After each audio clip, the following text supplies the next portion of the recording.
أعوذ بالله من الشيطان الرجيم بسم الله الرحمن الرحيم لقد من الله على المؤمنين إذ بعث فيهم رسولا من أنفسهم صدق الله العظيم.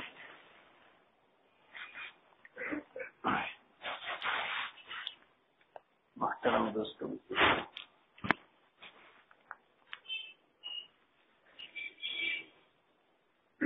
گزشتہ اتوار کو میلاد النبی صلی اللہ علیہ وسلم کے متعلق تھوڑی بہت تفصیل آپ حضرات کے سامنے آ گئی، اور ابھی میلاد اور ولادت کے بارے میں ہماری بات ادھوری تھی. اسی کے بارے میں آج میں مختصر بیان کروں. جیسا کہ کہا تھا کہ ولادت جو ہے دو قسم کی، ایک ولادت جسمانی، ایک ولادت روحانی. آج کل اکثر ولادت جسمانی کا ذکر بہت ہوتا ہے، ولادت روحانی کو بیان نہیں کیا جاتا. اس کی وجہ ہے، اصل میں ولادت جسمانی کو اس لیے بیان کیا جاتا ہے کہ اس میں ہمیں کچھ کرنا نہیں پڑتا.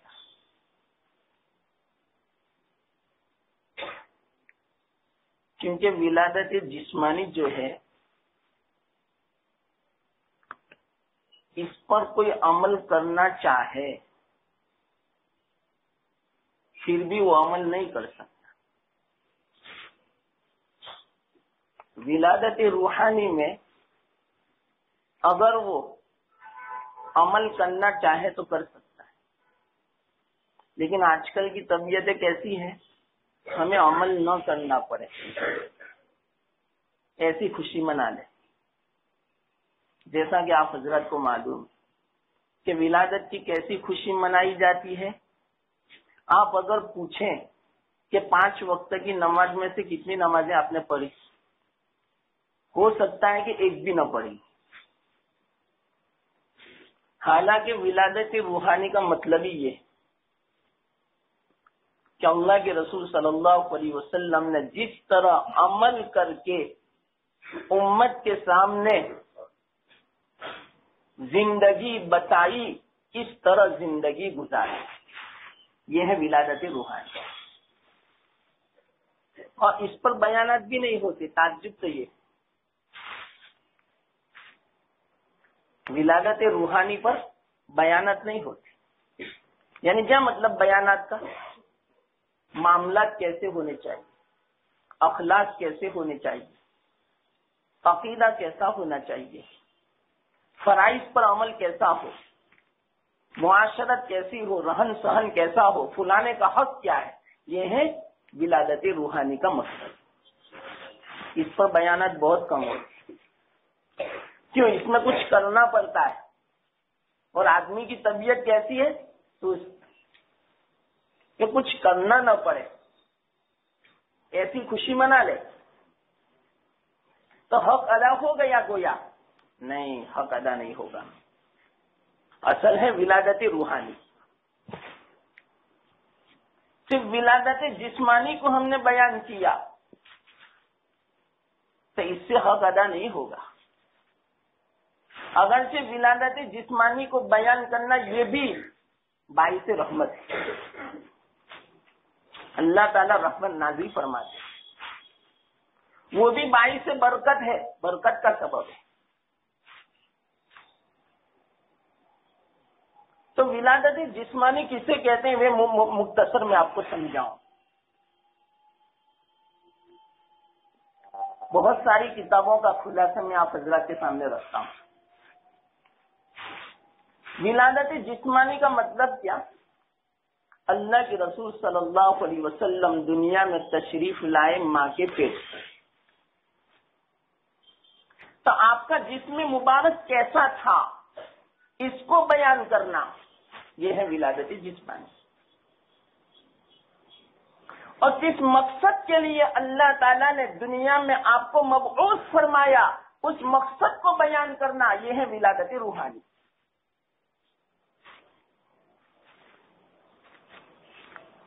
دوسرے الفاظ میں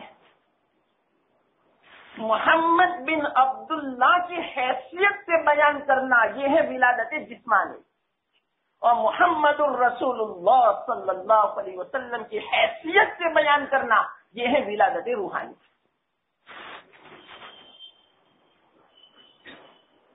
تو ولادت جسمانی جو ہوئی وہ اصل میں ولادت روحانی ہی کے لیے ہوئی۔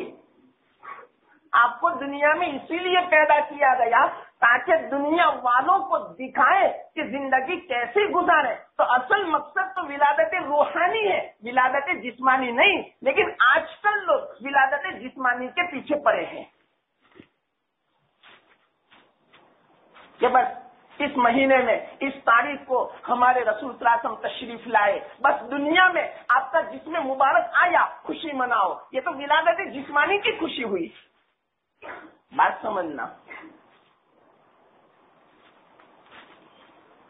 حالانکہ آپ نے کبھی نہ ولادت جسمانی منائی نہ ولادت روحانی منائی، نہ صحابہ نے منائی، نہ تابعین، نہ اسلاف، نہ اکابرین، نہ بزرگوں نے منائی۔ کتابوں میں ایک مثال آپ نہیں پیش کر سکتے۔ معلوم نہیں یہ کیسی خوشی منائی جاتی ہے، سمجھ نہیں پڑتی۔ اللہ کے رسول صلی اللہ علیہ وسلم کو کتنی تکلیف ہوتی ہے، بیان نہیں کیا جا سکتا۔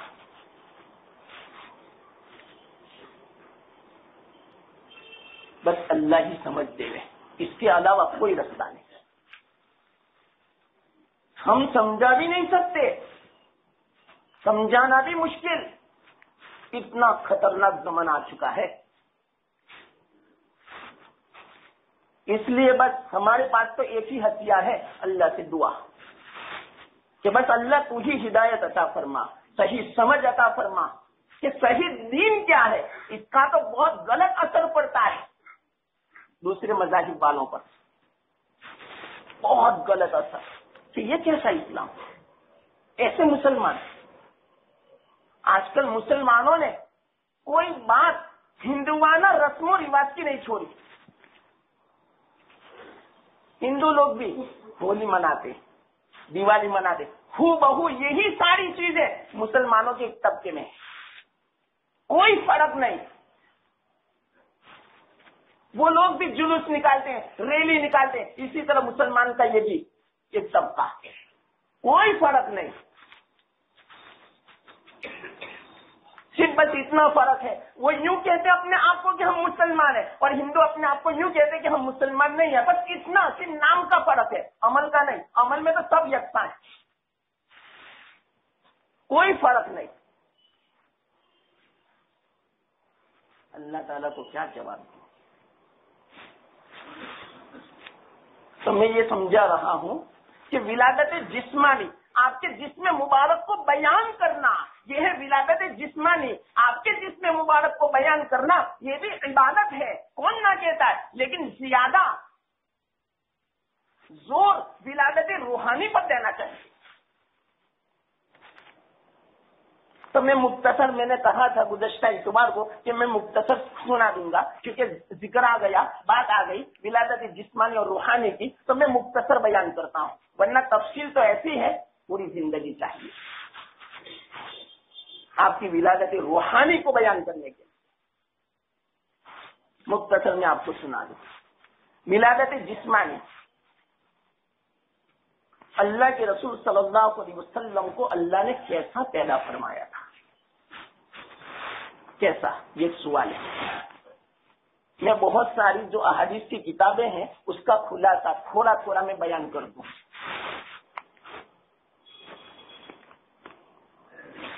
سب سے پہلے میں دل کو بیان کرتا ہوں کہ آپ کا قلب مبارک کیسا تھا. کیوں؟ انسان کے جسم میں دل بادشاہ ہے. تو دل کیسا بنایا ہوگا اللہ تعالیٰ نے، اللہ کے رسول صلی اللہ علیہ وسلم کا کوئی بیان نہیں کر سکتا. آپ کے دل کو کوئی بیان ہی نہیں کر سکتا. کیسے نہیں بیان کر سکتا؟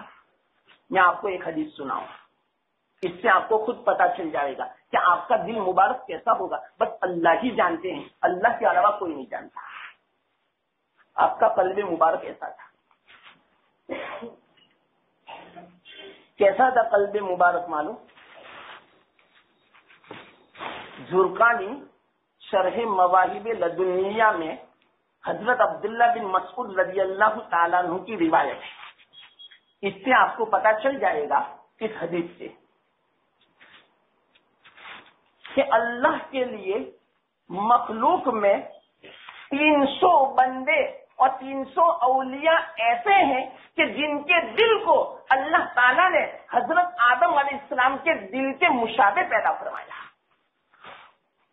300 آدمی ایسے ہیں دنیا میں، لیکن وہ ہمیں پتا نہیں کہ وہ کون ہے، اللہ کو معلوم ہے. حضرت آدم علیہ السلام کا قلب جیسا تھا ویسا ہی ان اولیاء کا قلب اللہ تعالیٰ نے پیدا فرمایا. اور ان کے علاوہ 40 ایسے اولیاء ہیں کہ جن کے قلب کو اللہ تعالیٰ نے حضرت موسیٰ علیہ السلام کے قلب کے مشابہ بنایا.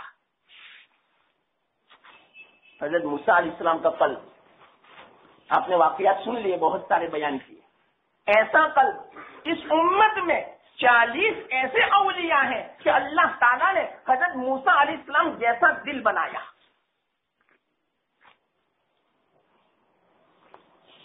اور اس سے بھی اونچا دل 7 اولیاء ایسے ہیں کہ جن کا دل حضرت ابراہیم علیہ السلام کے قلب پر بنایا. 5 اولیاء ایسے ہیں کہ جن کے قلب کو اللہ تعالیٰ نے حضرت جبرائیل علیہ السلام کے قلب کے مطابق بنایا. 3 ایسے ہیں کہ جن کے دل کو اللہ تعالیٰ نے حضرت میکائیل علیہ السلام کے قلب پر بنایا. اور ایک جو سب کا سردار ہے، سب کا قطب ہے، ایک ان کا دل اللہ تعالیٰ نے حضرت اسرافیل علیہ السلام کے قلب پر بنایا. اب آپ نے سنا، اس میں اللہ کے رسول صلی اللہ علیہ وسلم کا تذکرہ ہی نہیں آیا. کیا وجہ؟ اس لیے کہ آپ کے قلب کے مطابق تو دنیا میں نہ کسی انسان کو بنایا نہ کسی فرشتے کو بنایا. اس لیے آپ کے قلب کا تذکرہ ہی نہیں. آپ کا قلب کس سے بنایا معلوم؟ مستقل ایک ایسا مادہ، اس مادے سے کسی کو نہیں بنایا. میں حدیث میں مختصر سناؤں. حدیث ہے حضرت مفتی محمود الحسن گنگوہی رحمۃ اللہ علیہ نے اس حدیث کو بیان فرمایا. کیا بیان فرمایا؟ عوام کا جو جسم ہے،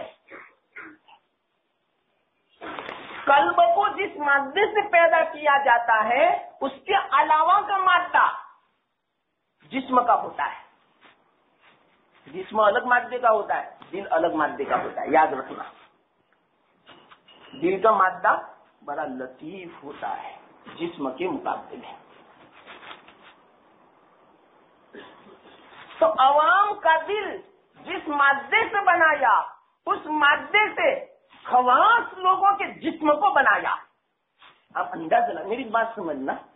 عوام جو ہے، مثال کے طور پر جو عالم نہ ہو، آپ لوگ عالم نہیں ہے، تو آپ کا جو دل ہے تو دل کا مادہ بڑا لطیف ہوتا ہے. اس لطیف مادے سے جو خواص لوگ ہیں، اللہ کے خاص بندے، ان کے جسم کو بنایا. تو تو آپ اندازہ لگاؤ ان کا جسم کیسا ہوگا خواص لوگوں کا، کہ جس مادے سے عوام کا دل بنایا اس مادے سے خواص لوگوں کا، خاص لوگوں کا جسم بنایا، تو ان کا دل کیسا ہوگا؟ ان کا دل اس جسم کے مادے سے اور زیادہ لطیف مادے سے دل کو پیدا فرمایا۔ آگے سننا کیا فرماتے اللہ کے رسول صلی اللہ علیہ وسلم، جس مادے سے نیک لوگوں کا، خاص لوگوں کا دل بنایا، اس مادے سے انبیاء کا جسم بنایا، تو انبیاء کا جسم کیسا ہوگا؟ تو انبیاء کا جسم جب ایسا تو ان کا قلب کیسا ہوگا انبیاء کا؟ بغور سننا، انبیاء کے قلب کو کتنے لطیف مادے سے اللہ نے پیدا کیا ہوگا۔ اور آگے سننا کیا فرماتے ہیں، انبیاء کا دل، انبیاء کے قلب کو جس مادے سے پیدا فرمایا اس مادے سے اللہ کے رسول صلی اللہ علیہ وسلم کے جسم مبارک کو بنایا، تو آپ کا جسم مبارک کیسا ہوگا؟ کتنا لطیف ہوگا اور کتنا خوبصورت ہوگا۔ اور آپ کا دل اس مادے سے بنایا، اس مادے سے کسی چیز کو نہیں بنایا، کتنا لطیف آپ کا دل۔ کسی بنا پر اللہ کے رسول صلی اللہ علیہ وسلم کو معمولی بھی کوئی اگر تکلیف پہنچاتا تھا تو بہت تکلیف ہوتی تھی، کیوں؟ دل ایسا تھا آپ کا۔ اسی بنا پر اللہ کے رسول صلی اللہ علیہ وسلم فرماتے ہیں، جتنا مجھے ستایا گیا اس دین کے بارے میں اتنا کسی نبی کو نہیں ستایا گیا۔ کیا وجہ؟ آپ کا دل ایسا تھا۔ بعضوں کا دل بڑا لطیف ہوتا ہے، ان کو زیادہ اثر ہوتا ہے، اور آپ کے دل جیسا کسی کا دل نہیں بنایا، تو آپ کو کتنی تکلیف ہوتی ہوگی، آپ اس سے اندازہ لگاؤ۔ تو یہ تو میں نے آپ کو ولادت جسمانی کا صرف قلب کا تذکرہ کیا، بلکہ ایک حدیث یاد آئی بخاری شریف۔ ایک مرتبہ اللہ کے رسول صلی اللہ علیہ وسلم آرام فرما رہے تھے، بغیر سننا، دیکھو ہم جو تذکرہ کرتے ہیں نا، رحمت کا سبب، رحمت نازل ہو رہی ہے، اللہ کی برکت، اور اللہ تعالیٰ اس کی برکت سے بہت سارے ہمارے دینی اور دنیاوی مسائل کو حل فرما دے گا۔ ہم تذکرہ کر رہے ہیں اللہ کے رسول صلی اللہ علیہ وسلم، یہ کوئی تذکرہ صرف 12 تاریخ کے لیے نہیں تھا، پوری زندگی تذکرہ کرو پھر بھی کم ہے۔ بعض لوگ تو کہتے ہیں بس 12 تاریخ کو تذکرہ کر لو پھر چھٹی پورے سال، یہ کیسا تذکرہ؟ یہ محبت اللہ کے رسول صلی اللہ علیہ وسلم سے۔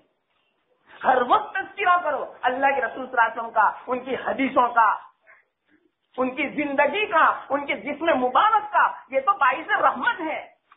میں نے واقعات سنائے تھے گزشتہ اتوار کو کہ بیماری بھی دور ہو جاتی ہے آپ کے تذکرے سے، تو سکون ملتا ہے۔ یاد رکھنا، جس کو رات کو چین نہ پڑتا ہو اس کو چاہیے کہ اپنی مذہبی کتاب، خاص کر کے اللہ کے رسول صلی اللہ علیہ وسلم کی سنتوں والی کتاب، اس کا مطالعہ کرے 10-15 منٹ، آدھا گھنٹہ، دیکھو کیسا سکون ملتا ہے، نیند بھی آ جائے گی انشاءاللہ۔ اور یہ بات میں نہیں کہتا، غیر مسلم ڈاکٹر نے کہی ایک بیمار کو، اپنا کوئی مسلمان تھا، وہ یوں کہہ رہا تھا کہ میں بہت ڈپریشن میں رہتا ہوں، تو کہا کہ آج تک ہم نے کوشش کی اس کے علاج کے لیے، لیکن ایک بات ہماری سمجھ میں یہ آئی کہ سونے سے آدھا گھنٹہ پہلے اپنے مذہب کی کوئی کتاب پڑھے گا، اس کی بنا پر، اس کی عادت کی بنا پر اس کے دماغ کو چین اور سکون ملے گا۔ یہ کوئی معمولی صحت ہے؟ آج کل کتنے سب پریشان ہیں، بے-چین ہیں، ڈپریشن میں، ٹینشن میں ہیں، تو اس کتاب کو اور اللہ کے رسول صلی اللہ علیہ وسلم کے حالات کو پڑھے گا، سکون ملے گا۔ تو ان حالات کو ہم سنیں گے تو واقعات چین اور سکون محسوس ہوگا۔ تو اللہ کے رسول صلی اللہ علیہ وسلم کی دل کی مثال جو بخاری شریف میں بھی ہے، ایک روایت ہے وہ میں بیان کروں۔ ایک مرتبہ اللہ کے رسول صلی اللہ علیہ وسلم سوئے ہوئے تھے، میں فرشتوں کی زبانی بات بیان کرتا ہوں، آپ کا قلب کیسا؟ چند فرشتے آئے، بیٹھے آپ کے آس پاس، اللہ کے رسول صلی اللہ علیہ وسلم تو دیکھتے تھے، آپ کی بصارت عجیب تھی۔ ابھی میں کہتا ہوں، دیکھنے کی قوت اللہ تعالیٰ نے اچھی بتا فرمائی تھی۔ آپ آرام فرما رہے تھے بستر پر، فرشتے آس پاس بیٹھ گئے، ایک فرشتے نے یوں کہا، بخاری شریف کی روایت ہے، ایک فرشتے نے یوں کہا، یہ جو آدمی سویا ہوا ہے تمہارا دوست، اس کی کوئی مثال بیان کر سکتا ہے؟ دوسرے فرشتے نے کہا کہ کیا مثال ان کی؟ تو جس فرشتے نے یہ بات کہی انہوں نے کہا ان کی ایک مثال میں بیان کرتا ہوں۔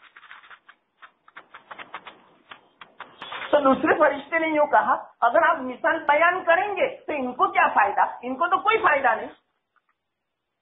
تو وہ فرشتے نے پوچھا کیوں فائدہ نہیں؟ کیونکہ وہ تو سوئے ہوئے ہیں۔ فرشتے نے کہا ان کی آنکھیں سوتی ہے، دل نہیں سوتا، یہ فرشتے نے کہا، اور بخاری شریف میں۔ اسی بنا پر اللہ کے رسول صلی اللہ علیہ وسلم پوری رات سو جاوے، وضو نہیں ٹوٹتا تھا۔ انبیاء کا سونا ناقض وضو نہیں ہے، مسئلہ ہے۔ ہاں پیشاب پانی کیا ہو تو اس سے وضو فرما لیتے تھے، لیکن سونے کی بنا پر وضو نہیں کرتے تھے۔ اللہ کے رسول صلی اللہ علیہ وسلم تہجد پڑھ لیتے اور تہجد پڑھنے کے بعد سو جاتے تھے، اور سونے کے بعد فجر کی نماز کے لیے اٹھتے تھے، وضو نہیں کرتے تھے۔ اور ہم اگر تہجد پڑھ کے سو جائیں پھر فجر کی نماز پڑھنی ہے تو وضو کرنا، یہ مت کہنا کہ اللہ کے رسول صلی اللہ علیہ وسلم کی سنت ہے، یہ مت کہنا ہمارا تو سونے سے وضو گیا، بلکہ کرسی پر اس طرح بیٹھے ہیں اور ٹیک لگا کر بس نیند آ گئی، ایک جھکا گیا، وضو گیا۔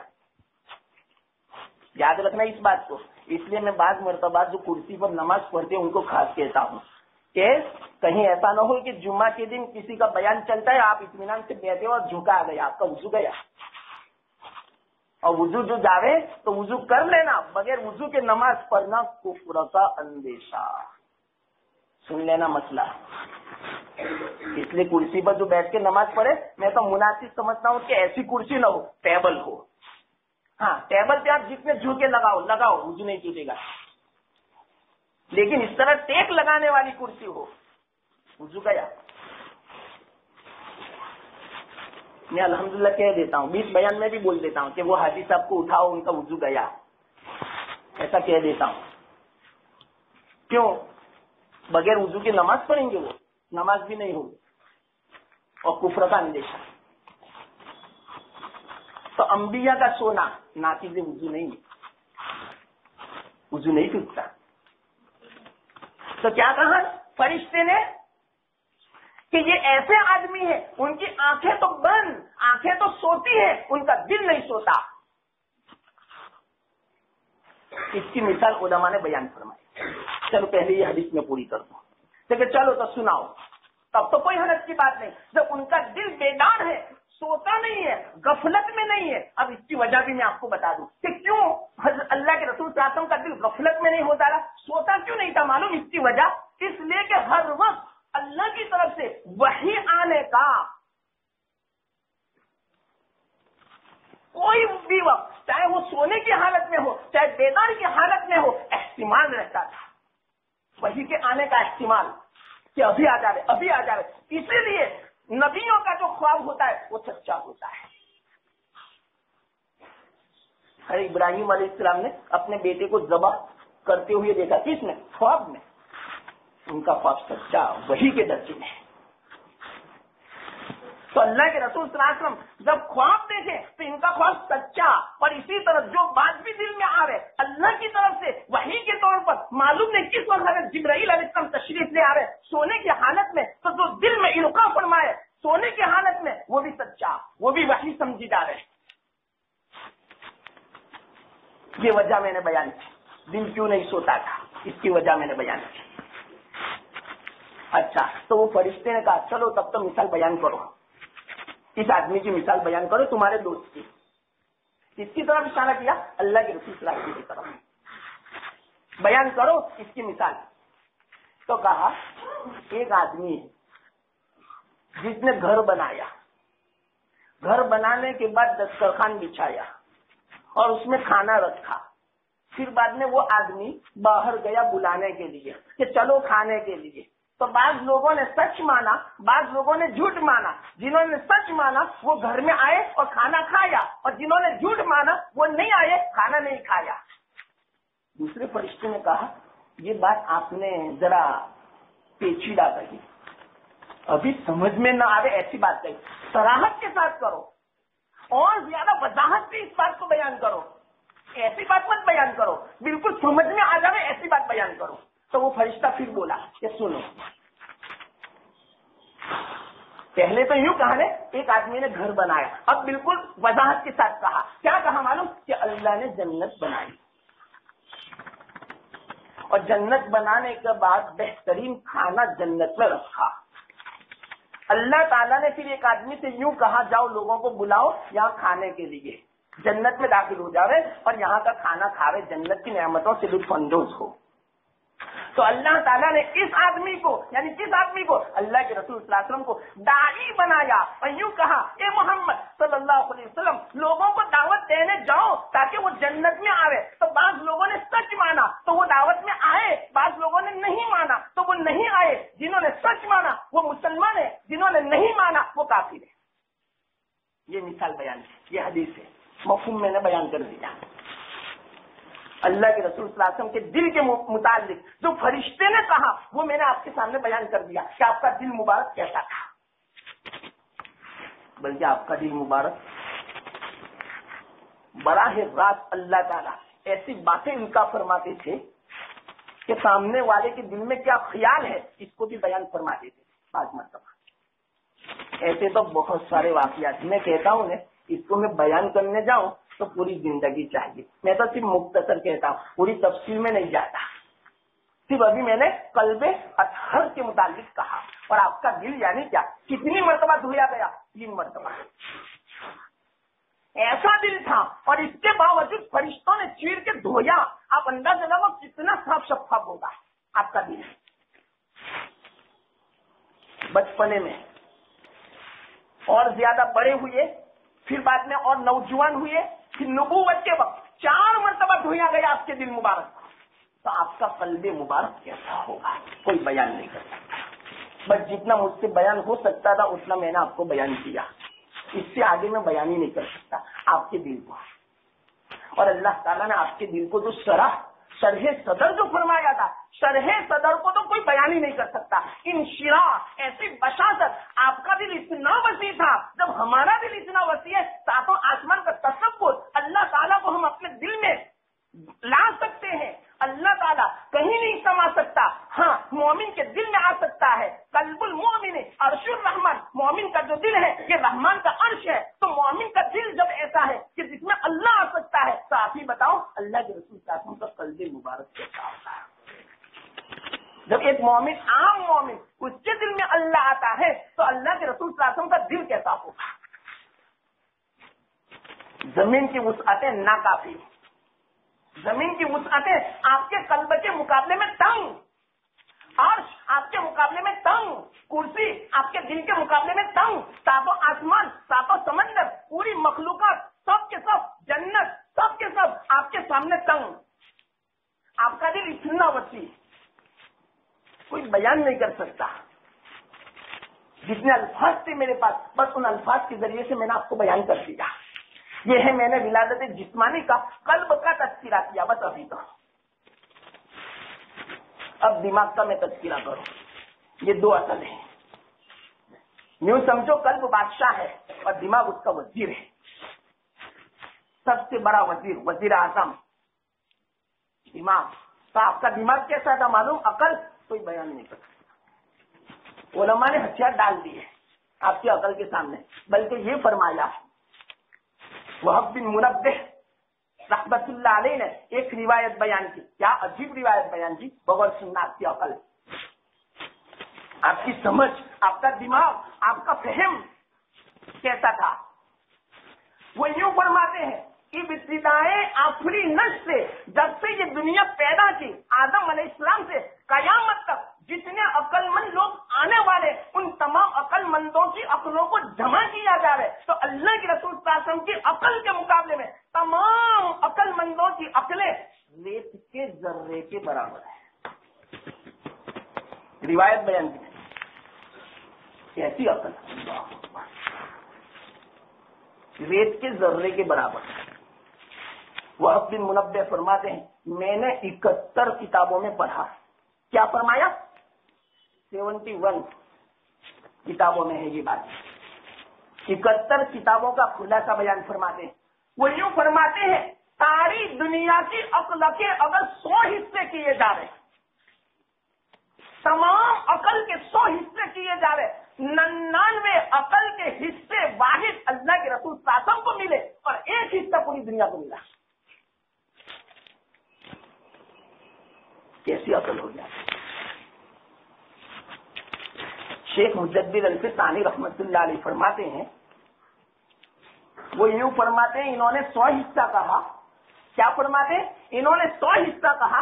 میں یوں کہتا ہوں کہ عقل کے 1000 حصے ہوں اور 1000 میں سے 999 حصے عقل کے واحد اللہ کے رسول صلی اللہ علیہ وسلم کو ملے اور 1 حصہ پوری دنیا کو ملا. اس میں سارے انبیاء بھی آ گئے. تو آپ کی عقل کیسی ہوگی کوئی بیان نہیں کر سکتا. اور اس کی دلیل کیا؟ آپ کہیں گے دلیل تو لاؤ. اس کی دلیل اس کی میں بیان کرتا ہوں. اللہ تعالیٰ نے علم الاولین والآخرین، اولوں کا علم، قیامت تک کا علم، سارا علم اللہ تعالیٰ نے اللہ کے رسول صلی اللہ علیہ وسلم کو عطا فرمایا تھا. اوتیت علم الاولین والآخرین او کما قال علیہ السلام. فرماتے ہیں مجھے اگلوں کا علم، پچھلوں کا علم، سب کا علم اللہ نے مجھے عطا فرمایا. اور قرآن مجید یہ ایسی کتاب ہے، یہ ایسا اللہ کا کلام ہے کہ جس میں اگلی کتابوں کا، اگلے مذاہب کا تمام باتوں کا خلاصہ ہے، قیامت تک کا خلاصہ ہے. ساری چیزوں کی ہدایت آپ کو کلام مجید میں مل جانے تھی. اور یہ کلام مجید ملا کس کو؟ اللہ کے رسول صلی اللہ علیہ وسلم کو. اس سے آپ اندازہ لگاؤ اللہ کے رسول صلی اللہ علیہ وسلم کی عقل کیسی ہوگی. یہ تو میں نے کلام مجید کی بات کہی. احادیث کا مطالعہ کریں. آپ جتنے بھی علوم ہیں تمام علوم قرآن اور حدیث سے نکلے. تو آپ اس سے اندازہ لگاؤ آج پوری دنیا میں جتنے علوم ہیں، جتنے فنون ہیں، جتنی بھی چیزیں ہیں وہ تمام کی تمام قرآن حدیث سے نکلے. اور یہ تمام کی تمام چیزیں اللہ کے رسول صلی اللہ علیہ وسلم کو اللہ نے دی. تو آپ کی عقل کیسی ہوگی؟ اب تو بات سمجھ میں آئی. یہ دلیل میں نے بیان کی، یاد رکھنا یہ دلیل. اور کیسے عقل والے تھے معلوم؟ جیسی عقل ہوگی، یاد رکھنا ایک بات، جیسی عقل ہوگی ویسا علم ہوگا، اور جیسا علم ہوگا ویسے اخلاق ہوں گے. آپ کے جو اخلاق ہیں، کسی صحابی نے پوچھا حضرت عائشہ رضی اللہ تعالیٰ عنہا سے کہ آپ کے اخلاق کیسے ہیں؟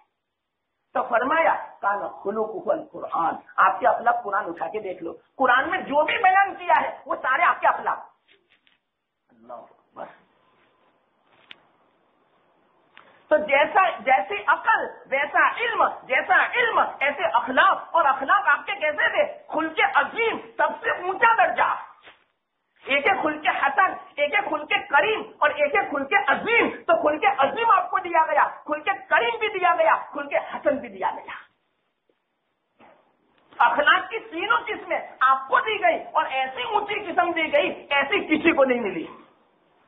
کیا وجہ؟ قرآن اور حدیث کو اٹھا کے دیکھ لو. ایسے اخلاق تھے کہ بڑے بڑے جو جان لیوا دشمن تھے وہ بھی آپ کے گرویدہ ہو گئے. سر لینے جاتے تھے، اللہ کے رسول صلی اللہ علیہ وسلم کا سر مبارک لینے جاتے تھے اور اپنا سر دے دیتے تھے. حضرت عمر کہاں جا رہے تھے؟ سر لینے کے لیے، لیکن رستے ہی میں اپنا سر دے دیا کہ یا رسول اللہ میرا سر، میری گردن آپ کے سامنے جھک گئی. تو سر لینے گئے، سر دے دیا.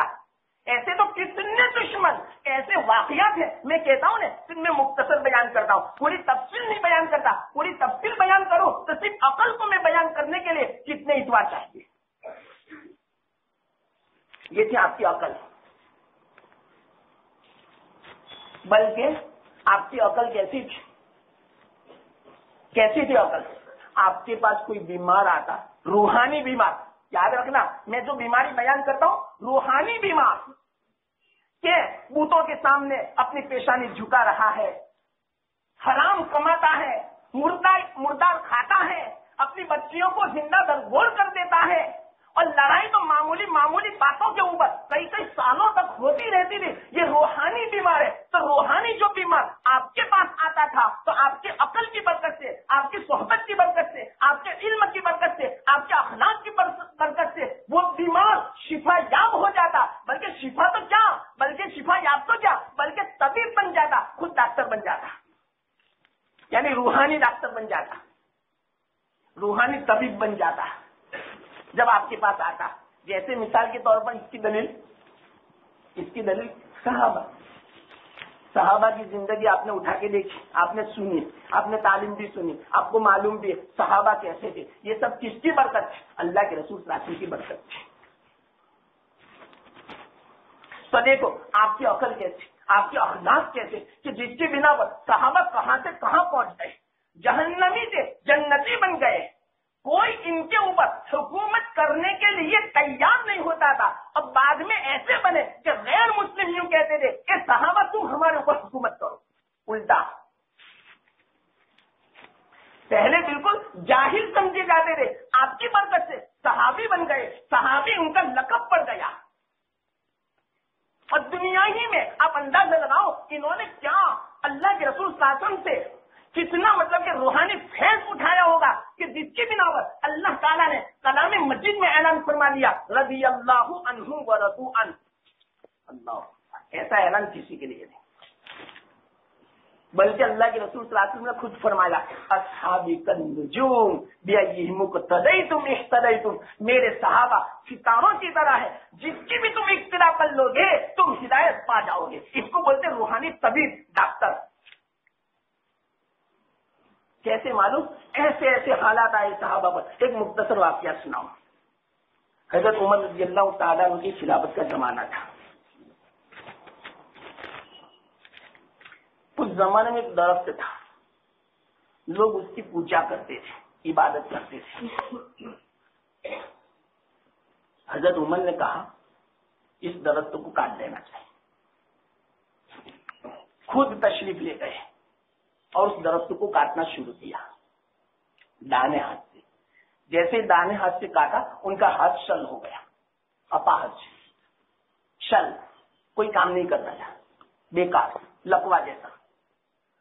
ہم اگر ہوئے تو کیا کرتے, بولو, ڈر جاتے کہ اس درخت کے اندر کسی کا اثر ہے, اب میں درخت نہیں کاٹتا. حضرت عمر نے کیا فرمایا معلوم؟ پھر بھی میں تجھے کاٹ کے رہوں گا, چاہے میرا ہاتھ شل ہو جائے, دوسرا کیوں نہ شل ہو جائے, پھر بھی میں تجھے کاٹ کے رہوں گا. بائیں ہاتھ سے کاٹنا شروع کیا, درخت بھی کاٹ دیا اور دائیں ہاتھ بھی اچھا ہو گیا. روایت میں آتا ہے حضرت عمر نے فرمایا رضی اللہ تعالیٰ عنہ, جو صحابہ وہاں گئے تھے ساتھ میں, کہ سنو یہ شیطان کا اثر تھا. شیطان نے مجھے اس طرح ڈرایا کہ لاؤ میں ہاتھ شل کر لوں تو یہ درخت کاٹنا بند کر دے, لیکن شیطان کیا سمجھتا ہے, میں اسے کاٹ کے رہوں گا. اگر ہم ہوئے تو فوراً وہمی طبیعت میں, وہمی بیماری میں مبتلا ہو جائے. اس درخت کے پاس مت جانا, وہاں تو شیطان کا اثر ہے, تصرف ہے. اب اس درخت کے ساتھ کتنی مطلب کہ ہم چٹھیاں بھی لٹکائیں گے, کتنے کپڑے لٹکائیں گے اور کتنی منتیں مانیں گے اس درخت کے پاس, ہماری حالت پہ ایسی ہو جائے. حضرت عمر نے نہیں چھوڑا. ایسا ہی واقعہ اللہ کے رسول صلی اللہ علیہ وسلم کے زمانے میں بھی پیش آیا. ایک بت تھا, اللہ کے رسول صلی اللہ علیہ وسلم نے فرمایا اس کو توڑ دو. توڑا, فوراً اندر سے آواز آئی, کہا بالکل اس کا چورا چورا کر دو. ٹکڑے ٹکڑے کر دیے. ایک دم سے کوئی اندر میں سے نکل کے بھاگا. صحابہ نے دیکھا, اللہ کے رسول نے فرمایا دیکھا آپ نے کچھ بھاگا؟ لیکن ہاں کیا تھا یا رسول اللہ؟ وہ شیطان تھا. بدھ کے اندر شیطان تھا. کوئی بدھ کو سجدہ کرتا تو وہ شیطان اندر سے بولتا کہ تیری تمنا پوری ہو گئی, تیری مراد پوری ہو گئی. اس طرح بعض مرتبہ قبروں میں سے آواز آتی ہے نا, سمجھ لینا وہ اولیاء نہیں بولتے, ابلیس بولتا ہے, شیطان بولتا ہے اندر کہیں سے. کیوں؟ گمراہ کرنے کے لیے. لیکن اگر اس طرح ہوئے تو جو قبر جو ہلے, او ہو پھر کیا پوچھنا. ایک جمگٹھا لگ جاوے کہ فلانی قبر ہلی, فلانے بزرگ ہلے اندر. ارے بزرگ نہیں ہلتے, کسی نے تو واقعات ایسے پکڑے گئے کہ ڈھکوسلے تھے. اندر کھود کے کچھ ایسی مشینری رکھ دی جاتی ہے کہ جس کی بنا پر ہلنا شروع کر دے. کیوں؟ وہ مظہر بہت چلتا نہیں ہے تو یہ آمدنی کا ذریعہ بن جا رہا ہے, اس لیے ہلا دیتے ہیں ایک مرتبہ, بس پھر ذریعہ بن گیا, بس اب پیسے بیٹھ کے کھاتے رہو. یہ تو سب شیطانی دھوسلے ہیں, لیکن کون سمجھاوے ایسی ظاہری بات؟ صاف بات بھی نہیں سمجھتے. کیوں؟ اس کی وجہ کیا؟ عقل نہ ہونے کی بنا پر. میں عقل کی بات سمجھا رہا ہوں نے, عقل نہ ہونے کی بنا پر. اسی کو بولتے جہالت, یہ بولتے اندھ شردھا, اس کو بولتے اندھ شردھا, اسی کو بولتے جہالت. یہ عقل نہ ہونے کی علامت ہے. صحیح معنوں میں جو عقل ہوتی, میں صحیح کہتا ہوں, کسی بزرگ کی قبر پہ مزار پہ کوئی نہ چادر چڑھاتا, نہ کوئی سجدہ کرتا, نہ منتیں مانگتا, نہ مرادیں مانگتا, بلکہ صرف ایک 5 منٹ کھڑے رہ کر اشارے ثواب کر کے چلے جاتا. یہ عقل نہ ہونے کی علامت ہے کہ وہاں بھیڑ لگاتے ہیں. سن لینا میری بات, میں صاف کہتا ہوں اور آپ کی سمجھ میں آ جائے ایسی بات کہتا ہوں, دلیل کے ساتھ بیان کرتا ہوں, بغیر دلیل کے نہیں. اگر جو سمجھ ہوتی, کوئی بھیڑ نہ لگاتا مزاروں پہ. ارے وہاں جو رہتے ہیں نا مزاروں پہ بابے لوگ, مخدوم بابے, ان کی حالت کو دیکھ کر خود بخود انسان یوں سمجھے کہ یہ صرف دھوکہ ہی دھوکہ ہے. نہ وہ جو بابے ہیں ان کو ذرا آپ ایک نماز پڑھتے ہوئے دیکھنا, اور ان کا چہرہ دیکھنا کیسا ہے, داڑھی ہے کہ نہیں, اور ان کا دھندا دیکھنا کیا ہے. سب کیا میں بیان کروں, ایسے ایسے ہیں, پوری کتاب ہے اس کے اوپر, تو یہ باووں کے اوپر, اور مخدوم بارے جو مزاروں پر ہوتے ہیں نا, پوری کتاب ہے کہ ان کے کیا کیا دھکوسلے ہیں, آپ پڑھیں تو تعجب کر جائیں. خود باووں نے کہا کہ ہم اس طرح لوگوں کو دھوکہ دیتے ہیں, لیکن اس کے بعد لوگ نہیں سمجھتے. کیا وجہ؟ عقل نہیں اس بنا پر, جہالت ہے. اسی کو بولتے ہیں اندھشردھا. کیا سمجھاؤں؟ تو صحابہ ایسے نہیں تھے, عقل والے تھے, سمجھ والے تھے. اور اللہ کے رسول صلی اللہ علیہ وسلم کی سمجھ اور عقل, کیسی عقل؟ میں نے کہا کہ ایسا تو کسی کو نہیں دیا گیا حصہ عقل کا جو اللہ کے رسول صلی اللہ علیہ وسلم کو ملا. تو یہ میں نے عقل کہی. ایک تو میں نے کل بیان کیا, دوسری بات میں نے عقل کہی, تیسری چیز سن لو. آپ کا جسم مبارک کیسا لطیف تھا. یہ کوئی ایک بات میں بیچ میں کہہ دوں, آپ اس سے یوں کہیں گے تب تو جو ہم نے آج تک سنا کہ اللہ کے رسول صلی اللہ علیہ وسلم نور تھے, نور. دیکھو نور کا مطلب کیا, یاد رکھنا میری بات. قد جاءکم من اللہ نور و کتاب مبین, تمہارے پاس اللہ کی طرف سے نور آیا, کتاب مبین. وہ لوگ کیا کہتے ہیں معلوم نور کا؟ جس طرح یہ نور ایسا نور ہے, اور ایسا نور کا سایہ نہیں پڑتا. دیکھو اس لائٹ کا سایہ نہیں ہے, تو وہ یوں کہتے ہیں کہ آپ نور تھے, سایہ نہیں پڑتا تھا. ارے یہ مطلب نہیں, ذرا تفسیروں کو دیکھو. نور کا مطلب اللہ کے رسول صلی اللہ علیہ وسلم کو ہدایت میں نور کے ساتھ تشبیہ دی کہ اللہ کے رسول صلی اللہ علیہ وسلم ہدایت کے اعتبار سے, رستہ دکھانے کے اعتبار سے, جس طرح یہ لائٹ ہمیں رستہ نظر آتا ہے, لائٹ کی بنا پر رستہ نظر آتا ہے, ہم کھڈے میں نہیں پڑتے, ہم ادھر ادھر نہیں جاتے اس نور کی بنا پر. تو اللہ کے رسول صلی اللہ علیہ وسلم کی تعلیم ایسی ہے, ان کی ہدایت ایسی ہے کہ جس طرح نور سے ہمیں رستہ ملتا ہے, اسی طرح اللہ کے رسول صلی اللہ علیہ وسلم کی تعلیم کی برکت سے اللہ تک پہنچنے کا رستہ ملتا ہے. اس بنا پر اللہ کے رسول صلی اللہ علیہ وسلم کو نور کہا جاتا ہے. یاد رکھنا, یہ علمی بات میں نے سنائی. وہ لوگ کیا کہتے کہ نہیں نور ہے, نور یعنی ایسا نور, سایہ نہیں پڑتا. سایہ پڑتا تھا, سن لینا, کبھی کبھار سایہ پڑا. ہاں اکثر اللہ کے رسول صلی اللہ علیہ وسلم کے اوپر جب دھوپ آتی تھی بدلی آ جاتی تھی. بدلی, بچے تھے اس وقت سے, بہت سارے واقعات ہیں, بدلی آ جاتی اس لیے سایہ نہیں پڑتا تھا. بدلی ہٹ جاتی, آپ کے جسم مبارک کا سایہ پڑتا تھا. ایک مختصر واقعہ میں اس پر دلیل کے طور پر سنا تھا.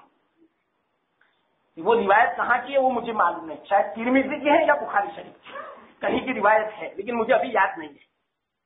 کیا روایت معلوم؟ اللہ کے رسول صلی اللہ علیہ وسلم ایک مرتبہ حضرت میمونہ ام المؤمنین رضی اللہ تعالیٰ عنہا سے ناراض ہوئے تھے.